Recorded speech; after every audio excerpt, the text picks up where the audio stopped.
আমি মুগ ডাল ভেজে নিয়েছি, এগুলাকে পানিতে ভিজিয়ে রেখেছি যেন তাড়াতাড়ি সিদ্ধ হয়ে যায়। আসসালামু আলাইকুম, আপনারা সবাই কেমন আছেন? আলহামদুলিল্লাহ, আমরাও সবাই ভালো আছি। প্রতিদিনের মতো আমি আমার কিচেনে এসে পড়েছি। আমি আজকে মুরগির মাংস দিয়ে মুগ ডালের ঘন্ট করব।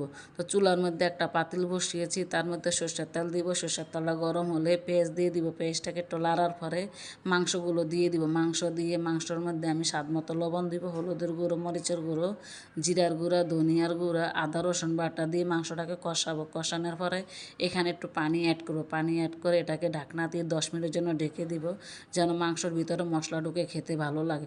10 মিনিট পরে ঢাকনা সরিয়ে তারপর মাংসটাকে ভালো করে একটু কষানোর পর এখানে আমি ভাজা মুগ ডালগুলো দিয়ে দিব। ভাজা মুগ ডালগুলো দিয়ে এটাকে ভালো করে কষিয়ে নিব। তেজপাতা দিয়ে ভালো করে কষাবো।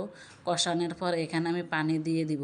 আমার মুগ ডাল কিন্তু বেশি আমি কিন্তু গালাবো না, এটাকে একটু শক্ত শক্ত রাখবো। তারপর এটাকে আমি একটু লাড়া দিব। একটু লাড়া দেওয়ার পর এখানে স্বাদ মতো লবণ দিব। স্বাদ মতো লবণ দিয়ে এটাকে আবার একটু লাড়া দিব। তারপর এখানে আমি কাঁচামরিচ অ্যাড করব। কাঁচামরিচ দিয়ে এটাকে আমি আবার একটু লাড়া দিব।